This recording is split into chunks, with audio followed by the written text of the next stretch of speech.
Hi there, Stretchy here. Okay, we've seen the low power versions of my transmitter. I've made many of these now and sold quite a lot over the years.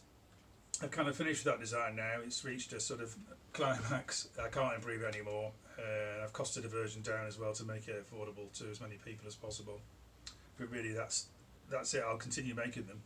I'm more than happy to do that. I think they're really good. But I had a lot of requests for something with a fair bit more power. Now, here it is. It's not the prettiest thing in the world, I'll admit that, but I've absolutely gone for rugged, rugged good looks. So I've gone for, I don't know, ruggedness. The thing's built like a tank, basically, over-engineered to death, and it's built to do twice the power. It's 100 watts, but I built it. The RF was designed to do 200 watts with 4 devices in there. But in this style, I'm happy to offer it at 100 watts. If you're using medium wave or AM, 150 watts is easily achieved, but for higher frequencies, 43, 48, 40 meters around there, 100 watts is a little better. So that's where I'm aiming this. It's a 100 watt carrier. That's 400 watts PEP, and the medium wave AM version is more like 150 watts, and that's 600 watts PEP. Now, all of these designs are all powered from one of these things. The power supply is bigger than the transmitter. These are available from China, cheap as chips basically. This is a JC Power. I like these. They seem to be quiet, efficient, never get that hot basically. Never had any problems with them. This is a fairly recent one actually. I noticed I had another one with a slightly different number on it. I'm not supplying this because it cost me more to send this than it does to buy, so please just buy your own. 48 volts, 10 amps, and that is what powers this radio basically. It's more than man enough to do 500 watts plus, and I've run a medium wave one on this and 600 watts, and I didn't see the voltage dip. So obviously 48 volts, 10 amps is constant basically, but if you're using speech peaks, it's only very momentary, and I think it will supply 600 watts without any problem at all. If you're concerned, just get a slightly bigger power supply. I know they do a 15 amp and a 20 amp version, but honestly I've found these to be absolutely fine on 600 watts. So but this one's only 400, and this is what you want. So I'd recommend JC Power, but there's lots of other people who sell these. Okay, so what have we got in here? There's quite a bit going on in here. Just quickly, briefly, the front panel. There's a balanced audio input socket. It's a mini XLR. It will run unbalanced as well, but much better if you use balanced cables. Really keeps all the RF out the front end. But as long as you've got a short cable runs less than a couple of meters, unbalanced is fine. There's 2 switches on the front panel here. This indicates forward and reverse SWR, and there's a bar graph display underneath here. These 3 green LEDs, probably quite hard to see really, and an amber and a red.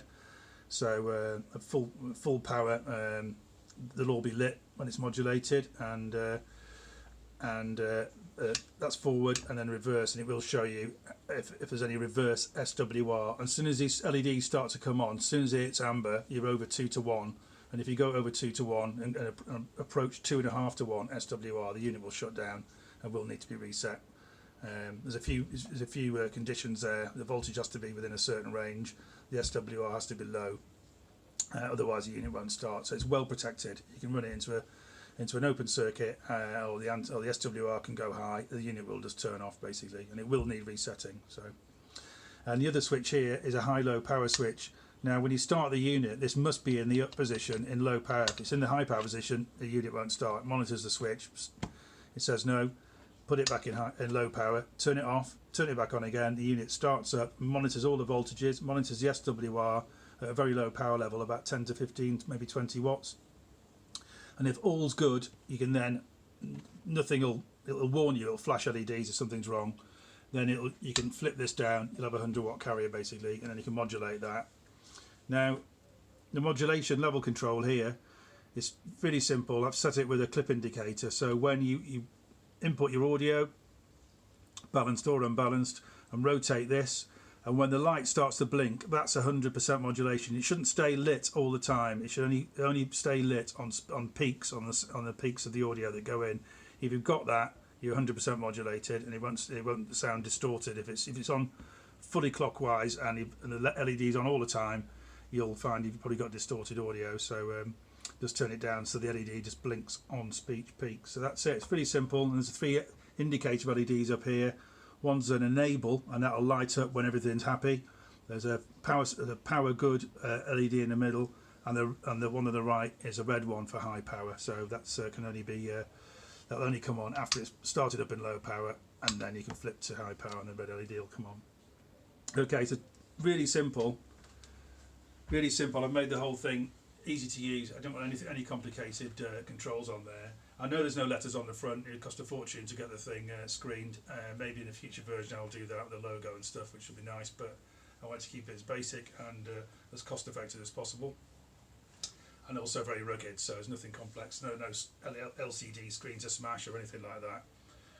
People have asked about tuning it with a VFO and stuff, which I find a bit peculiar, but there's 16 or you can have 64 preset channels inside.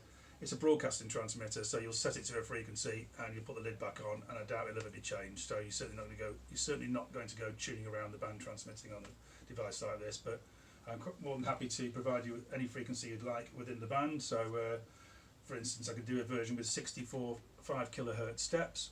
So that's obviously quite a few kilohertz there. So it'll cover the whole segment of the 43, 48, or 40 meter ham band. So let's have a look inside. I'll show you some of the boards first actually. It's taken quite a long time to produce. This is the modulator. This is a PWM modulator, tiny it is.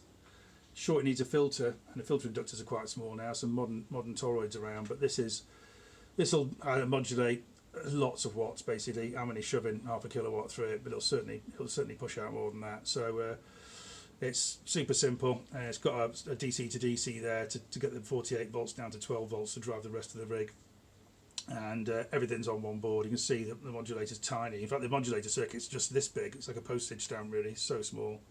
Why anybody would use a modulation transformer in this day and age, God only knows. But this thing's flat as DC to 10 kilohertz. There's no roll off in bass or top end. Very flat. It's Class D, super efficient, digital some people call it, but it just converts the analog into pulse widths basically. So so efficient, great circuit that one. So that's the modulator. There's a PIC controller here. Took a while to get this right. I don't write software, but did meet somebody who did, and have finally got around to releasing this now. So this controls all the radio. It'll sequence the power, monitor the SWR, and make sure it only starts up in low power mode and stuff like that. So there's the bar graph on top and the indicator LEDs here, and the two switches you see on the front panel. Dead simple, but yeah, trying to get the software written was a difficult one. This is the audio input and clip indicator, dead simple, couple of op amps. These a couple of diodes in there detecting the speech peaks and stuff, so they'll light the LED. And it's got a super balanced input front end there for balanced input, but it will run unbalanced as well. And this is the modulation level control. There's an SWR detector here. This one's obviously not been built up yet. It sits on the back panel, and it monitors how good or bad the antenna is, and if it's worse than 2.5 to 1, it will disable the radio basically. So and stop the radio overheating. Right, and I'll quickly show you one of the RFs. This is sort of the business end. This is the business end of the design. You can see there's quite a lump of ferrite on there. This is the output transformer, and basically there's 4 switches on here, and these are GAN FETs on here, very fast, really easy to drive. This is the 40 meter version. There's the DDS here. There's a PIC underneath this as well, which will program the frequencies. You speak to it with these dip switches. This one's 16 channels, and this is an AD9850. You get opposing square waves coming out of here, split, driving 4 drivers, and 4 GAN FETs, and there you go. There's a low pass filter on here, 5-pole Chevy-Chev, so that's really good. And the harmonics are 50 dBc out of this, so super clean, and the efficiencies are approaching 92 to 95%, so it's so efficient. You can get enormous powers out of these things. It's quite scary. That's the GAN version. See, it's got small holes in here. I'll also show you there's a SiC version. This one's mounted on a heat sink for some testing, and these are the Cree SiC FETs. They've got long names, which I can't remember this one, but they're good. I prefer to use these on lower frequencies, so generally 40 meters GAN, 80 meters, 160 meters / AM medium wave. I'll use these silicon carbide FETs. They're really meaty. These are 40 amp FETs on here, so I've never blown any up. Everything else goes wrong first. These are so robust, basically.